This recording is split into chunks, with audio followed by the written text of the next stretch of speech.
Yes, my name is Shannon, and we are here at the site of the wreck of the Brig St John, a ship that came from Galway in 1849, leaving Galway in September, early September, and arriving in this area on October 7th. After a very safe and calm crossing, the ship unfortunately got into the tongues of a nor'easter storm, and they were blown onto the Grampus Ledge right out there in the ocean. A very, very dangerous place for ships in those days. After hitting those rocks, the ship broke up into many, many parts. There were over 100 passengers on the ship and a total of about 24 survivors. Most of the crew survived, and about 12 or 13 passengers survived. And those passengers who survived came in on the flotsam from the ship. Pieces of the ship, wooden pieces that had broken apart, and they came in on this area here, floating onto the beach. And these people were the wreck itself was sighted by people who lived in a house over here on the other side of the beach, and they sent people down here to assist the people who were coming ashore, and many of whom were very, very badly injured.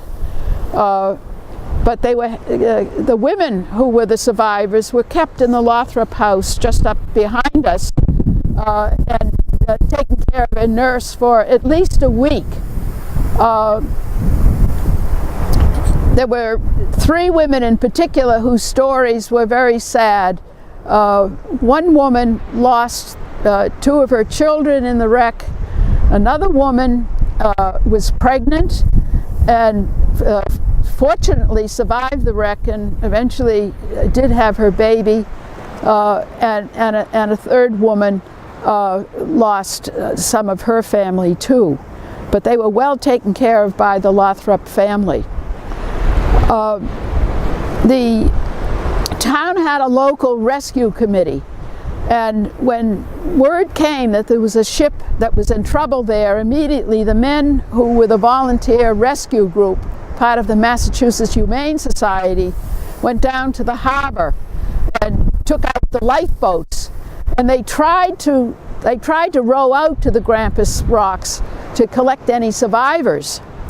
But on the way out to the Grampus rocks, they suddenly saw the ship's longboat headed towards Scituate, which is a peninsula that one can see right over these big rocks here. You can see a big tower coming up into the middle of it. And they headed for there, which would have been the closest land point.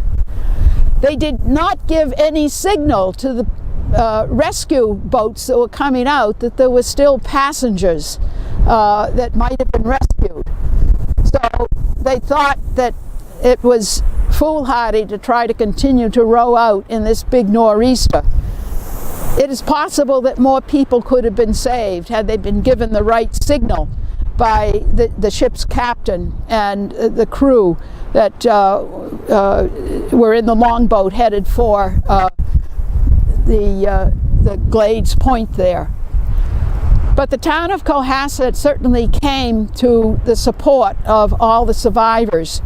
The men survivors were housed up in the town at 2 different houses.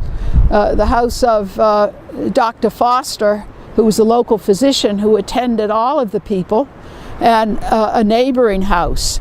And within a few days, the townspeople had organized a funeral service for the people who did survive and whose bodies over the next day or so were washing up on the shore, many of them on this particular area.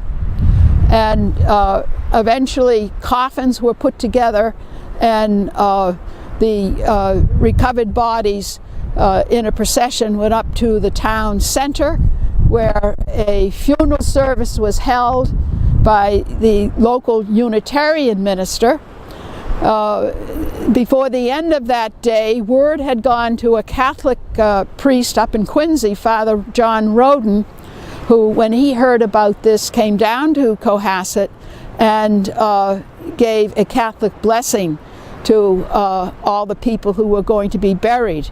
They were buried in a common area of the town cemetery, the Cohasset Central Cemetery. Over the next few weeks and months, other bodies were recovered, and some of them were buried down in the neighboring town of Scituate. But the people of Cohasset were very generous in the support that they gave to those who were the survivors. And there was one survivor, Mary Kane, who came from County Clare, who stayed here in Cohasset. She eventually married a Cohasset man, Mr. St. John, same name as the name of the ship, and the St. John family still lives here in Cohasset.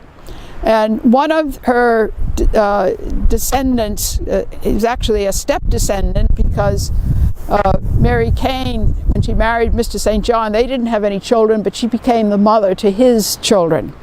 And the great-great-grandson is here.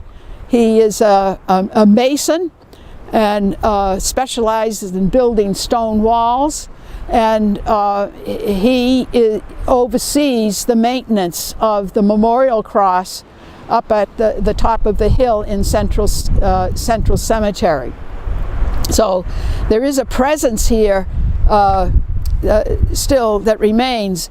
And people in this area who know the Brig St John story come every year in October for a memorial mass to commemorate the victims and to lay a wreath at the site of the cross.